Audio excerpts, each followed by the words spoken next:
월급 300만원, 샤넬백 1200만원, 유럽여행 500만원. 이 계산이 맞다고 생각하십니까? 여러분 출근길 지하철이나 회사 사무실에서 이런 분들 꼭 한 명쯤은 보셨을 거예요. 월급은 뻔히 나랑 비슷한 거 아는데 어제는 오마카세 가서 성게알 사진 올리고 오늘은 로고가 대문짝만하게 박힌 1000만원짜리 명품백을 메고 출근합니다. 여름 휴가 때는 파리 에펠탑 앞에서 샴페인 마시는 인스타 스토리가 24시간 내내 올라오죠. 속으로 이런 생각 해보신 적 없나요? 쟤는 도대체 무슨 돈으로 저러고 사는 거지? 집에 돈이 많은가? 아니면 내가 모르는 부업이라도 하나? 안녕하세요. 여러분의 얄팍한 지갑 사정을 현미경처럼 들여다보고 팩트로 뼈를 때려드리는 독한 경제학입니다. 매일 치솟는 물가에 점심값 10,000원도 벌벌 떠는 게 정상인데 왜 우리 주변에는 이렇게 명품을 휘두르고 해외여행을 밥 먹듯 가는 평범한 직장인들이 넘쳐나는 걸까요? 혹시 나만 뒤처지고 있는 건 아닐까 불안하신가요? 오늘 제가 그 불안감 확실하게 박살내 드리겠습니다. 그들이 숨기고 있는 소름 돋는 금융의 민낯과 그 화려한 인스타그램 피드 뒤에 감춰진 썩어 문드러진 통장 장호의 진실을 아주 낱낱이 까발려 드릴 거거든요. 만약 여러분도 이번 달은 나를 위해 좀 써도 되지 않을까라며 명품 매장 앞을 서성이거나 항공권 검색을 하고 계셨다면 당장 멈추고 이 영상을 끝까지 보세요. 오늘 이 20분 남짓한 영상이 여러분의 앞으로 10년치 인생을 구원할지도 모릅니다. 좋아요랑 구독 누르셨죠? 자, 독하게 시작하겠습니다. 도대체 평균 월급을 받는 평범한 사람들이 어떻게 자신들의 연봉 절반에 가까운 소비를 턱턱 해내는 걸까요? 가장 먼저 살펴볼 것은 바로 할부라는 이름의 착시 현상입니다. 아주 쉽게 설명해 드릴게요.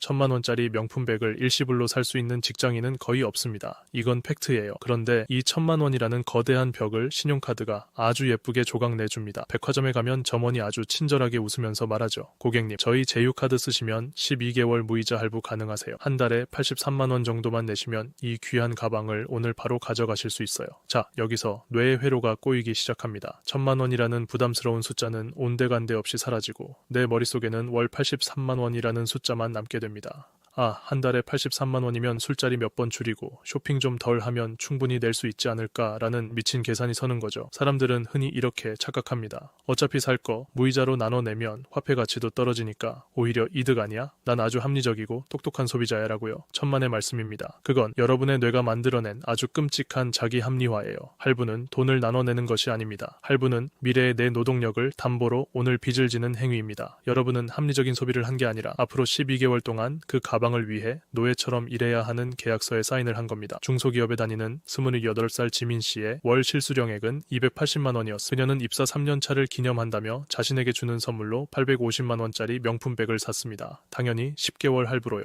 한 달 할부금 85만 원. 처음 몇 달은 괜찮았습니다. 가방을 메고 나갈 때마다 사람들의 시선이 느껴졌고 인스타에 올린 사진에는 좋아요가 폭발했거든요. 그런데 3개월 뒤 친구들과 파리 여행 이야기가 나옵니다. 야, 우리 20대 마지막인데 파리 한번 가야지. 비행기표와 숙소, 경비까지 합쳐서 400만 원. 이것도 6개월 할부로 긁습니다. 월 66만 원 추가. 자, 계산해볼까요? 가방 할부금 85만 원에 여행 할부금 66만 원을 더하면 151만 원입니다. 월급 280만 원에서 할부금만 151만 원이 나가요. 여기에 원룸 월세 60만 원, 통신비, 교통비, 밥값 빼면 남는 돈이 있습니까? 마이너스죠. 여기서 등장하는 게 바로 지옥의 문지기, 리볼빙, 즉 일부 결제 금액 2월 약정입니다. 그들이 어떻게 리볼빙의 늪에 빠지는지 그 단계를 아주 적나라하게 보여드릴게요. 첫 번째 단계는 심리적 회피입니다. 카드값이 월급을 초과하는 순간 사람들은 카드 앱을 켜는 것을 두려워합니다. 이때 카드사에서 친절하게 문자가 오죠. 고객님, 이번 달 결제 금액 중 10%만 결제하시면 연체를 막을 수 있습니다. 두 번째 단계는 마약 같은 안도감입니다. 이번 달 청구 금액 200만 원 중 20만 원만 냈는데 연체가 안 됩니다. 남은 180만 원은 다음 달로 넘어갔지만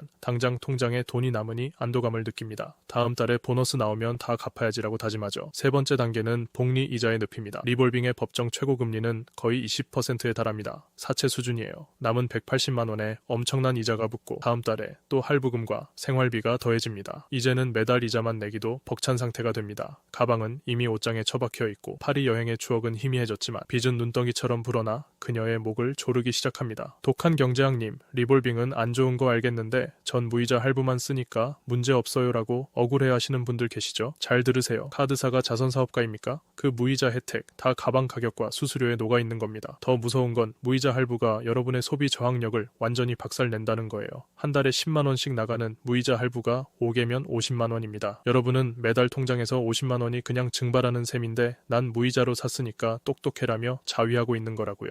할부와 리볼빙만으로 끝날 것 같죠? 이건 애교 수준입니다. 이 가짜 부자들이 할부 한도가 꽉 찼을 때 건드리는 금단의 영역이 따로 있습니다. 직장인이라면 누구나 클릭 한 번으로 수천만 원을 당겼을 수 있는 그 무시무시한 시스템. 앞서 할부와 리볼빙으로 돌려막기를 하던 사람들의 다음 종착지는 어디일까요? 신용카드 한도가 턱 밑까지 차오르면 이들은 은행 어플을 켭니다.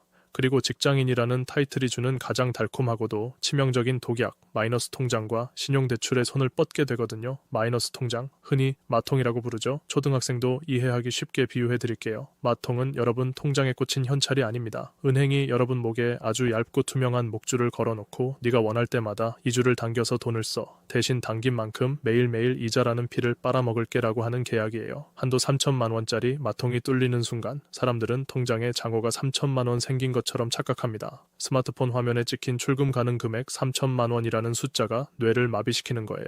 실제로는 빚더미인데 말이죠. 독한 경제학님, 그래도 마이너스 통장은 비상금 개념으로 하나쯤 뚫어놓는 게 직장인의 지혜 아닌가요? 안 쓰면 이자도 안 나가잖아요. 네, 맞습니다. 안 쓰면 이자가 안 나가죠. 그런데 여러분 정말 안 씁니까? 처음엔 진짜 비상시를 위해 만들었을 거예요. 부모님이 갑자기 아프시거나 전세 보증금을 올려줘야 할 때 쓰려고요. 그런데 인간의 욕심은 그렇게 이성적이지 않습니다. 눈앞에 파리행 비행기 특가 알림이 떴을 때, 샤넬 매장에 평소 구하기 힘들다던 오픈런 가방 재고가 들어왔을 때 여러분의 비상 기준은 아주 기형적으로 변질됩니다. 아, 이번 기회 놓치면 평생 후회할 것 같은데 이게 바로 내 인생의 비상사태지 하면서 마통에서 500만 원을 쓱 빼버리는 거죠. 여기 아주 전형적인 32세 직장인 김대리의 실화가 있습니다. 김대리의 연봉은 4,500만 원, 실수령액은 월 320만 원 정도입니다. 김대리는 여름 휴가로 유럽 3개국 투어를 계획했어요. 견적을 뽑아보니 비행기, 숙소, 식비까지 딱 600만 원이 나옵니다. 모아둔 돈은 적금 300만 원이 전부였죠. 이때 김대리는 적금을 깨는 대신 직장인 신용대출로 1,000만 원짜리 마통을 개설합니다. 어차피 연말에 성과금 나오면 한 방에 갚으면 돼 라고 호언장담하면서요.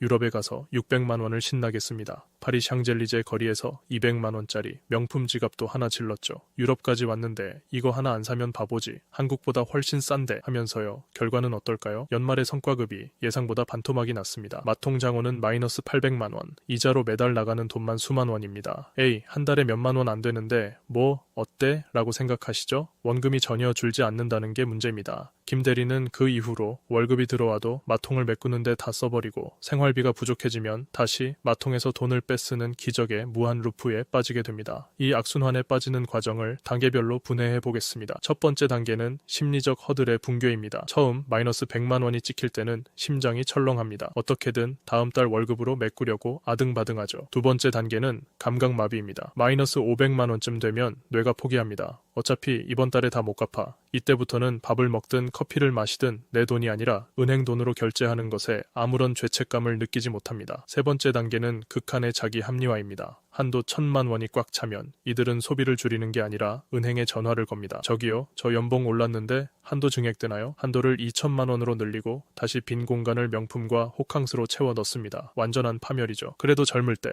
아니면 언제 가방 매보고 언제 여행 가보나요? 가장 많이 듣는 변명입니다. 늙어서 명품 메고 유럽 가면 뼈마디가 쑤셔서 못 걷는다고요? 착각하지 마세요. 젊을 때 빚내서 간 유럽 여행의 대가는 중년 이후 다가올 비참한 노후로 청구됩니다. 젊을 때 즐기는 건 당신의 순수 자산 범위 내에서 하는 거예요. 은행 돈을 빌려서 즐기는 건 낭만이 아니라 무책임입니다. 남의 돈으로 부리는 허세만큼 추악한 건 없어요. 그런데 말입니다. 왜 사람들은 굳이 빚까지 져가며 이렇게 무리한 소비를 하는 걸까요?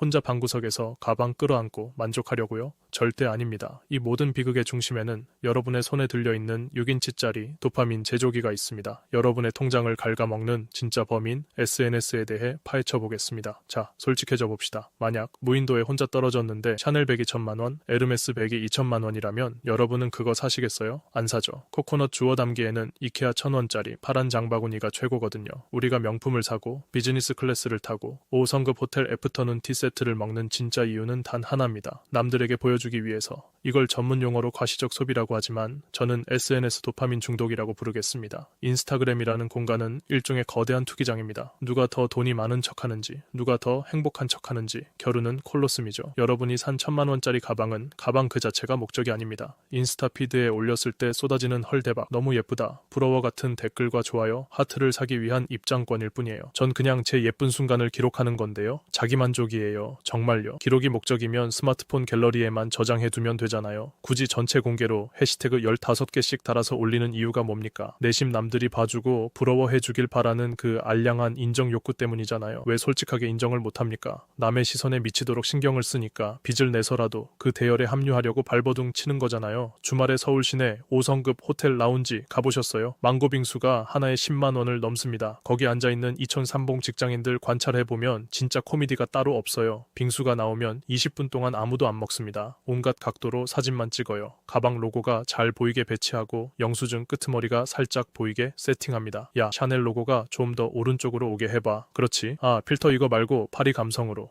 사진 다 찍고 나서 빙수는 물이 되어가는데 두 사람은 폰만 쳐다보고 있습니다. 방금 올린 게시물에 좋아요가 몇 개 달리는지 세로 고침만 계속 누르는 거예요. 이게 진짜 행복입니까? 아니면 좋아요에 목을 매는 디지털 노예입니까? 여러분이 이 가짜 자존감의 늪에 빠져 있는지 당장 3가지로 테스트해 보세요. 첫째, 로고 집착증입니다. 사진을 찍을 때 무의식적으로 명품 로고나 자동차 핸들의 마크가 프레임 안에 들어오도록 구도를 맞춥니다. 둘째, 감정의 외주화입니다. 게시물을 올린 후 1시간 내에 좋아요가 50개 이하이거나 특정 친구가 댓글을 안 달아주면 심각한 우울감이나 짜증을 느낍니다. 셋째, 보복성 업로드입니다. 지인이 인스타에 새로 산 명품이나 좋은 곳에 간 사진을 올리면 나도 질 수 없다는 생각에 무리해서 새 약속을 잡습니다. 내가 번 돈으로 내가 행복하게 살겠다는데 너무 꼬이신 거 아니에요? 네, 여러분이 진짜 번 돈으로 현찰 박치기 해서 사셨다면 제가 박수 쳐드립니다. 멋지게 사시네요 라고요. 하지만 앞서 말했듯이 마통 끌어다 쓰고 리볼빙 돌려가며 만든 그 가짜 행복은 한순간의 도파민 분비일 뿐입니다. 도파민은 내성이 생겨요. 1000만 원짜리 가방 올렸을 때 받았던 그 짜릿함, 다음 달엔 2000만 원짜리 시계를 올려야 채워집니다. 끝이 없는 지옥의 러닝머신에 올라탄 거예요. 여러분은 행복한 게 아니라 자본주의가 만들어낸 가장 정교한 매트릭스 안에 갇혀서 배터리로 쓰이고 있는 겁니다. 이쯤 되면 머릿속에서 이런 반발심이 스멀스멀 올라오실 겁니다.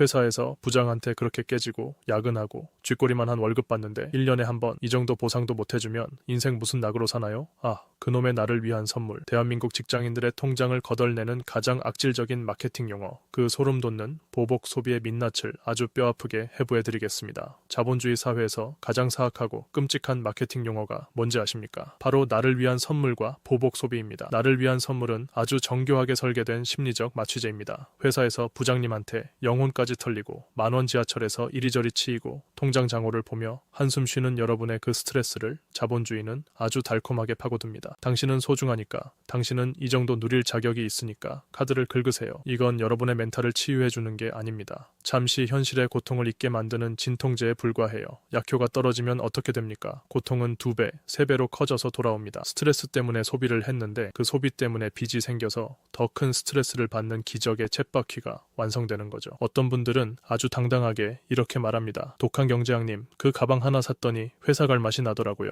이게 제 멘탈 케어 비용이고 일할 동기부여가 되니까 오히려 자기 개발을 위한 투자 아닙니까? 정말 잔인하게 팩트 폭행 한번 갈까요? 여러분의 자존감은 그 1200만 원짜리 샤넬백에 달려있는 게 아닙니다. 가방을 메고 출근한 첫 일주일은 어깨에 힘이 좀 들어가겠죠. 사람들이 쳐다보는 것 같고. 그런데 한 달 지나면 어떨까요? 부장님은 똑같이 소리 지르고 야근은 똑같이 해야 하고 월급날 통장에서 카드값이 뭉텅이로 빠져나가는 걸 볼 때마다 심장이 철렁 내려앉습니다. 여러분을 진짜 지켜주는 건 어깨에 맨 명품백이 아니라 언제든 부장님 얼굴에 사표를 집어던지고 나와도 내 생계를 6개월, 1년 동안 끄떡없이 버텨줄 통장 장호입니다. 진짜 자존감은 남들에게 보이는 껍데기에서 나오는 게 아니라 내 삶을 스스로 통제할 수 있다는 경제적 자유에서 나오는 거예요. 구체적인 사례를 하나 들어보죠. 30살 대리 박민지 씨. 이번 주 내내 팀장한테 시달렸습니다. 금요일 밤 11시 퇴근하고 좁은 원룸에 돌아와 혼자 캔 맥주를 답니다. 서러움이 밀려오죠. 내가 이러려고 그 고생을 하면서 대학 가고 취업했나? 이때 무심코 명품 커머스 앱을 켭니다. 평소에 장바구니에 담아만 두었던 400만 원짜리 셀린느 백이 눈에 들어오죠. 화면에 뜬 문. 수고한 당신을 위한 완벽한 선물. 오늘 밤 자정 할인 종료. 민지 씨는 눈물을 훔치며 12개월 할부 버튼을 누릅니다. 그래, 나도 이 정도는 살 자격 있어. 내가 내 돈 벌어서 내가 쓰겠다는데. 월요일 아침 새 가방을 메고 출근합니다. 팀장이 또 소리를 지릅니다. 예전 같으면 더러워서 진짜 그만둔다. 속으로 욕이라도 했을 텐데 오늘부터 민지 씨는 그럴 수 없습니다. 매달 33만 원씩 나가는 할부금을 갚으려면 이 지옥 같은 회사를 절대 그만둘 수 없는 진짜 노예가 되어버렸거든요. 나를 위한 선물이 아니라 나를 올가매는 수갑을 스스로 산 겁니다. 여러분이 스트레스를 받을 때 어떻게 지갑이 열리는지 그 회로를 뜯어볼까요? 첫 번째, 트리거 발생과 보상 심리 작동입니다. 극도의 스트레스를 경험하면 뇌에서는 나는 피해자다, 누군가 나를 위로해줘야 한다는 신호가 켜집니다. 두 번째, 마찰 없는 결제입니다. 밤늦은 시간, 알코올이 약간 들어간 상태에서 지문 인식 한 번이면 몇백만 원이 결제됩니다. 엄청난 도파민이 분비되며 일시적인 황홀경을 경험하죠. 세 번째, 인지 부조화와 후회입니다. 며칠 뒤 약효가 끝나고 남은 건 할부금뿐입니다. 이미 샀는데 어쩌겠어라며 또다시 스스로를 착취하는 사이클로 돌아갑니다. 그럼 스트레스 받을 때 어떻게 풀라는 건가요? 평생 숨만 쉬고 돈만 모아요? 아니요, 돈을 쓰세요. 단 여러분의 미래를 갉아먹지 않는 선에서 쓰시라는 겁니다. 스트레스 푼다고 400만 원짜리 가방을 긁는 건 미친 짓이지만 5만 원짜리 마사지를 받거나 친구들과 10만 원짜리 맛있는 식사를 하거나 2만 원짜리 예쁜 입욕제를 사서 반신욕을 하는 건 훌륭한 스트레스 해소법입니다. 쾌락의 총량은 소비 금액에 비례하지 않아요. 여러분은 지금 가성비가 최악인 방식으로 스트레스를 풀고 있는 겁니다. 자, 그런데 여기서 이 가짜 부자들이 한 단계 더 진화합니다. 머리가 조금 굵어지면 이런 생각을 해요. 가방 사서 매다가 질리면 중고로 팔면 되잖아. 그럼 별로 손해 안 보는 거 아니야? 아, 정말 눈물겨운 잔머리입니다. 중고 명품 리셀과 렌탈 시장이라는 신종 돌려막기가 어떻게 여러분의 뼈까지 발라먹는지 그 잔혹한 진실을 폭로하겠습니다. 할부금에 쫓기다 못해 결국 머리를 굴려낸 게 이른바 샤넬 재테크 명품 방어율이라는 기적의 논리입니다. 이분들의 주장은 이렇습니다. 1000만 원 주고 산 가방 1년 신나게 들고 중고 명품 샵에 800만 원에 팔면 나는 결국 1년 동안 200만 원만 내고 1000만 원짜리 라이프 스타일을 즐긴 거잖아. 게이득 아니야? 이걸 전문 용어로 렌탈 마인드라고 합니다. 아주 똑똑해 보이죠? 그런데 이건 여러분이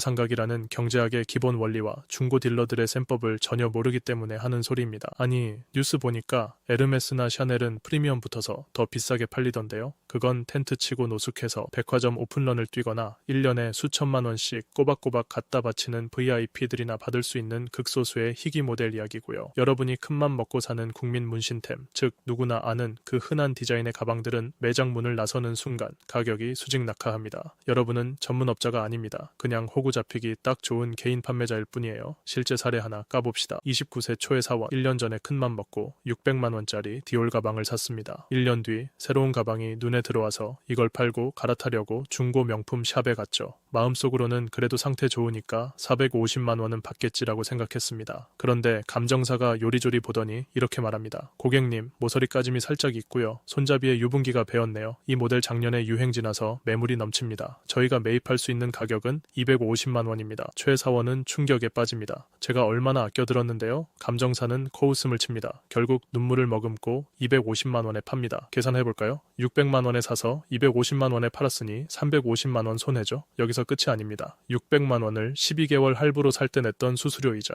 그리고 1년 동안 그 가방에 기스 날까봐 전전긍긍하며 받았던 스트레스 비용까지 합치면 거의 400만 원이 공중분해된 겁니다. 1년 동안 400만 원을 허공에 뿌린 게 합리적인 소비입니까? 이건 그냥 미친 짓입니다. 자신이 똑똑한 소비자라고 착각하는 분들이 어떻게 망가지는지 볼까요? 첫째, 구매할 때부터 나중에 얼마에 팔 수 있을까를 계산합니다. 가방을 사는 게 아니라 황금성 자산을 산다고 착각하죠. 둘째, 가방을 샀는데 편하게 들지를 못합니다. 바닥에 내려놓지도 못하고 밥 먹을 때 국물 튈까봐 의자 위에 모셔둡니다. 물건의 주인이 내가 아니라 내가 물건의 하인이 됩니다. 셋째, 1년 뒤 팔려고 내놓으면 전문 매입 샵에서는 후려치기를 당합니다. 결국 큰 손해를 보고 헐값에 넘기게 됩니다. 그럼 차라리 요즘 유행하는 명품 렌탈을 하는 게 낫지 않나요? 더 악질입니다. 렌탈은 아예 자산 자체가 남지 않는 100% 매몰 비용입니다. 1년에 200만 원을 렌탈비로 쓰면 여러분 손에 남는 건 인스타 사진 몇 장뿐이에요. 게다가 렌탈한 가방에 흠집이라도 나면 어마어마한 배상금을 물어야 합니다. 빈곤으로 가는 급행 열차입니다. 자, 여기까지 들으셨다면 속으로 아 그래 몇백만 원 손해본 건 뼈아프네. 그래도 뭐 인생 망한 건 아니잖아 라고 애써 위안 삼으실 분들 계실 겁니다. 정말 그럴까요? 여러분이 그 가방을 사느라 그 파리 여행을 가느라 써버린 그 몇백만 원이 10년 뒤, 20년 뒤 여러분의 인생을 어떻게 박살내는지 자본주의의 가장 무서운 마법인 복리의 저주를 통해 증명해 드리겠습니다. 아니 가방 좀 사고 여행 좀 간 게 무슨 인생 망할 일이라고 그렇게 겁을 주시나요? 아직도 정신을 못 차리셨군요. 여러분이 긁은 그 1000만 원이 단순한 1000만 원이라고 생각하신다면 여러분은 자본주의의 기초 생태계조차 이해하지 못한 겁니다. 경제학에는 기회비용이라는 아주 무서운 단어가 있습니다. 여러분이 명품백을 사기 위해 지불한 진짜 가격은 가방 영수증에 찍힌 그 숫자가 아닙니다. 그 돈을 제대로 된 자산에 투자했을 때 미래에 얻을 수 있었던 막대한 부가 바로 여러분이 지불한 진짜 가격입니다. 가장 확실하고 안전한 투자처로 꼽히는 미국 S&P 500 지수 추종 ETF, 흔히 스파이라고 부르죠. 이 스파이의 지난 90년 동안 연평균 수익률이 대략 10% 정도입니다. 아인슈타인이 인류 인류 최대의 발명품이라고 극찬했던 복리가 여기에 붙습니다. 여러분이 파리 여행 가고 호캉 가고 명품 가방 사느라 쓴 돈 1,500만 원. 그걸 그냥 20대 후반에 딱 한 번 스파이에 묻어두고 30년 동안 없는 돈 쳤다고 가정해 봅시다. 연평균 10% 복리로 30년이 지나면 얼마가 될까요? 무려 2억 6천만 원이 넘습니다. 여러분이 인스타에 사진 몇 장 올리고 낡아빠진 가방 하나 남길 때 누군가는 그 돈으로 30년 뒤 은퇴 자금의 든든한 초석을 다진 겁니다. 여러분은 1,500만 원짜리 소비를 한 게 아니라 2억 6천만 원짜리 미래의 내 노후를 팔아먹은 거예요. 욜로. 내일 죽을지도 모르는데 나이 들어서 돈 많으면 뭐 합니까? 진짜 지독한 자기 합리화네요. 여러분, 내일 안 죽어요. 현대의학이 얼마나 발전했는지 아십니까? 여러분은 아주 높은 확률로 80세, 90세까지 지독하게 오래 살 겁니다. 내일 죽을 걱정을 할 게 아니라 돈 한 푼 없이 늙어버린 60대의 내 모습을 걱정하셔야죠. 30대 때 명품백 메고 에펠탑 앞에서 찍은 사진 한 장이 60대가 되어서 탑골공원에서 무료 급식줄 서 있는 여러분의 배를 채워줄 것 같습니까? 그 경험이 미래의 생존을 담보로 한 대출이라면 그건 낭만이 아니라 자해 행위입니다. 여기 똑같이 월급 350만 원을 받는 35세 입사 동기 2명의 실화가 있습니다. A 과장은 전형적인 욜로족이었습니다. 매년 여름 휴가로 유럽, 하와이를 갔고 명품 시계와 가방으로 자신을 치장했습니다. 할부와 마통을 영혼까지 끌었었죠. 반면 B 과장은 지독한 짠돌이 소리를 들었습니다. 명품은커녕 아울렛에서 2월 상품만 샀고 여행은 국내로만 다녔죠. 대신 그녀는 명품 살 돈을 아껴 매달 100만 원씩 무지성으로 S&P 오바에게 적립식 투자를 했습니다. 10년이 지난 지금 두 사람의 모습은 어떻게 변했을까요? A. 과장의 옷장에는 유행 진한 명품백 5개와 낡은 롤렉스 시계가 있습니다. 중고로 다 팔아봤자 2천만 원도 안 나옵니다. 게다가 아직 갚지 못한 마통빚이 1,500만 원 남아있죠. 순자산 500만 원입니다. 늘 빚에 쫓겨 불안하고 예민합니다. B 과장은요, 매달 100만 원씩 10년을 넣은 원금 1억 2천만 원은 복리가 붙어 약 2억 원에 가까운 금융자산이 되었습니다. 이 2억 원은 매년 10%씩 스스로 증식하며 1년에 2천만 원씩 알아서 새끼를 칩니다. 이제 B 과장은 억지로 아끼지 않아도 1년에 한 번쯤은 배당금만으로 유럽 여행을 다녀올 수 있는 진짜 자본가의 영역에 진입했습니다. A 과장이 10년 전 느꼈던 찰나의 우월감, 그거 지금 B 과장의 2억 원짜리 계좌 앞에서 명함이나 내밀 수 있습니까? 여러분이 쇼핑 결제 버튼을 누르기 전에 반드시 거쳐야 할 기회비용 환산 훈련 3가지를 알려드리겠습니다. 첫째, 가격표를 복리로 번역하십시오. 500만 원짜리 여행 상품을 받다면 나는 지금 8년 뒤에 1,000만 원을 포기하고 이 여행을 가는 것이다라고 입 밖으로 소리내어 말해보세요. 둘째, 나의 노동시간으로 치환하십시오. 시급 2만 원이라면 500만 원은 250시간입니다. 한 달 반 동안 숨만 쉬고 일해야 하는 대가입니다. 셋째, 결제하지 말고 장바구니에 딱 48시간만 방치하세요. 도파민이 가라앉고 이성이 돌아오는 시간입니다. 48시간 뒤에도 미치도록 필요하다면 그때는 당신의 자본 내에서 사십시오. 독한 경제학님, 주식은 위험하잖아요. 그래서 제가 개별 테마주나 잡코인 하라고 했습니까? 세계 1등 기업 500개를 모아놓은 S&P 500은 자본주의 그 자체입니다. 단기적으로는 떨어질 수 있죠. 하지만 10년, 20년 장기로 보면 우상향한다는 건 역사적 팩트입니다. 통장에 돈 넣어두고 물가 상승률에 매일 돈을 갉아먹히는 게 훨씬 더 위험하고 멍청한 짓입니다. 자, 여기까지 들으면 꼭 이렇게 반문하는 분들이 있습니다. 근데 강남에 가면 젊은 부자들 진짜 많던데요. 그 사람들은 페라리 타고 에르메스 메고 잘만 살던데 그 사람들도 다 빚쟁이인가요? 아니요. 그 사람들은 진짜 부자일 확률이 높습니다. 그런데 여러분이 그들과 똑같은 브랜드의 가방을 맨다고 해서 그들과 같은 계급이 되는 건 아닙니다. 소름 돋을 정도로 명확한 진짜 부자와 가짜 부자의 결정적 차이, 그리고 부자들의 진짜 소비 패턴을 현미경처럼 들여다보겠습니다. 세상에는 두 부류의 부자가 있습니다. 진짜 부자와 가짜 부자, 코스프레. 인스타그램에 넘쳐나는 화려한 사람들의 90%는 후자입니다. 우리는 남의 통장 잔고를 볼 수 없습니다. 우리가 볼 수 있는 건 오직 그 사람이 돈을 썼다는 사실뿐입니다. 1,000만 원짜리 시계를 찬 사람을 보면 우리는 와, 저 사람 1,000만 원이 있네 라고 생각하지만 팩트는 저 사람 통장에서 방금 1,000만 원이 사라졌네 입니다. 찐 부자는 돈을 모아서 자산을 쌓는 사람이고 짭부자는 돈을 태워서 남들의 시선을 사는 사람입니다. 드라마 보니까 재벌들은 다 명품으로 도배하고 다니던데요. 미디어와 드라마가 여러분의 뇌를 완전히 망쳐놨습니다. 핵심은 비율입니다. 찐부자에게 2천만 원짜리 에르메스 백은 자신의 전체 자산의 0.2%에 불과합니다. 여러분이 다이소에서 2,000원짜리 슬리퍼 사는 감각이랑 똑같아요. 그런데 전세 보증금 빼고 순자산 3천만 원인 직장인이 1천만 원짜리 샤넬백을 산다? 이건 자기 전 재산의 33%를 가방 하나에 태우는 겁니다. 그 소비가 내포하는 경제적 의미는 완전히 다른 차원의 이야기입니다. 제가 실제로 아는 수백억대 자산가 김 대표님과 전형적인 짭부자 이 대리의 주말을 비교해 드릴게요. 토요일 오후 이 대리는 인스타 하플 청담동 브런치 카페에 갑니다. 8만원짜리 브런치를 먹고 구찌 티셔츠에 롤렉스 시계를 차고 사진을 100장 찍죠.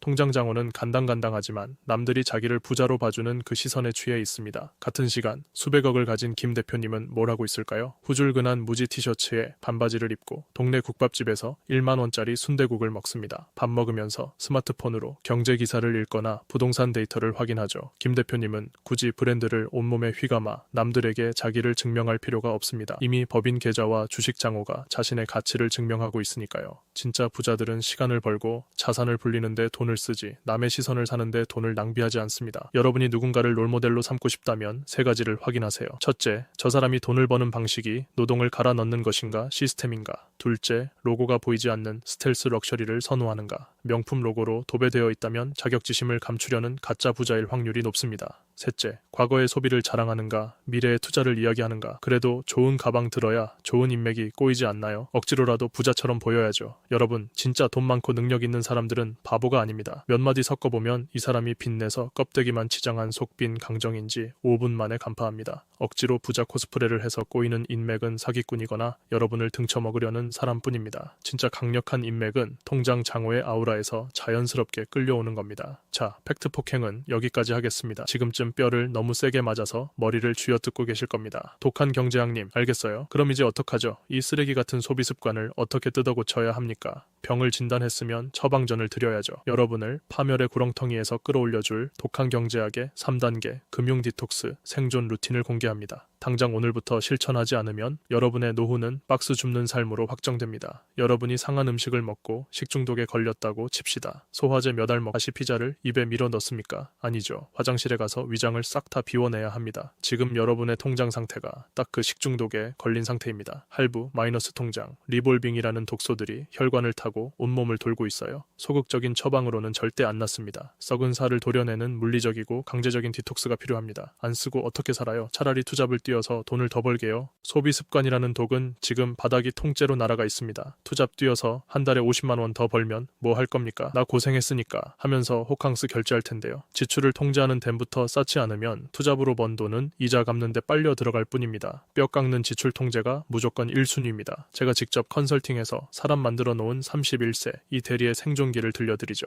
1년 전 연봉 4천만 원에 마이너스 통장 잔고가 2,500만 원이었습니다. 명품백 3개, 해외여행, 피부과 시술의 결과였죠. 제가 시킨 건 딱 하나였습니다. 오늘 당장 집에 가서 당근마켓에 가방 3개 다 올리고 인스타그램 계정 삭제하세요. 이 대리는 울며 저항했지만 결국 가방을 팔아 1,200만 원을 회수했고 인스타를 지웠습니다. 남의 화려한 인생을 안 보게 되니 거짓말처럼 소비 욕구가 사라졌습니다. 1년 반 만에 남은 빚을 전액 상환하고 지금은 매달 S&P 500을 사 모으고 있습니다. 여러분도 살아남고 싶다면 오늘 당장 이 3단계를 수행하십시오. 첫 번째, 시각적 자극을 차단하십시오. 인스타그램, 쇼핑몰 앱 싹 다 지우세요. 그리고 지갑에서 신용카드를 꺼내서 가위로 반 갈라버리세요. 스마트폰 페이에 등록된 카드도 당장 삭제하십시오. 당분간 여러분의 결제 수단은 오직 잔액 내에서만 결제되는 체크카드뿐입니다. 두 번째, 매몰 비용을 인정하고 자산을 현금화하십시오. 옷장 문을 열고 할부 안 끝난 가방, 안 매는 명품들 전부 중고로 파십시오. 가격이 너무 떨어졌다고요? 그걸 여러분의 멍청했던 과거를 반성하는 수업료로 지불하세요. 확보한 현금으로 이자부터 갚으십시오. 당장 예정된 해외여행도 취소하세요. 빚이 있는데 비행기를 타는 건 미친 짓입니다. 세 번째, 강제저축 시스템을 만드십시오.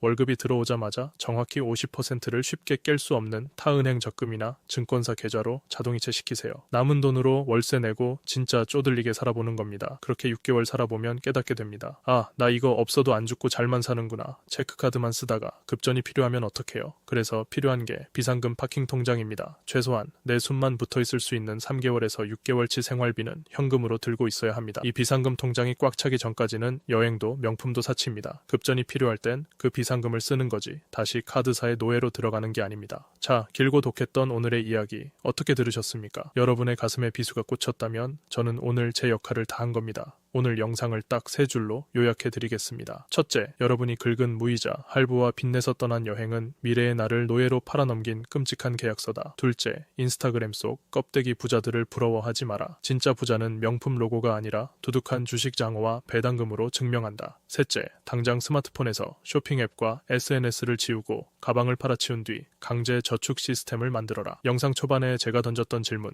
기억하십니까? 월급 300만 원, 샤넬백 1200만 원, 유럽 여행 500만 원. 이 계산이 과연 맞는 계산인가? 이제 여러분은 정답을 아실 겁니다. 이건 단순한 덧셈 뺄셈의 실패가 아니라 여러분의 30년 뒤 노후를 담보로 잡힌 파멸의 수학 공식입니다. 자, 영상이 끝나면 당장 은행 어플을 켜고 여러분의 마이너스 통장 장어와 신용카드 할부 원금을 두 눈으로 똑똑히 확인하십시오. 피하지 말고 그 숫자를 직면하세요. 거기서부터가 진짜 경제적 독립이 시작되는 출발점입니다. 통장 장어가 곧 여러분의 계급장이고 자존감이고 생명줄입니다. 명심하십시오. 오늘 제 독한 잔소리가 여러분의 정신을 번쩍 들게 했다면 지금 당장 구독과 좋아요 버튼을 누르시고 여러분의 결심을 댓글로 남겨주세요.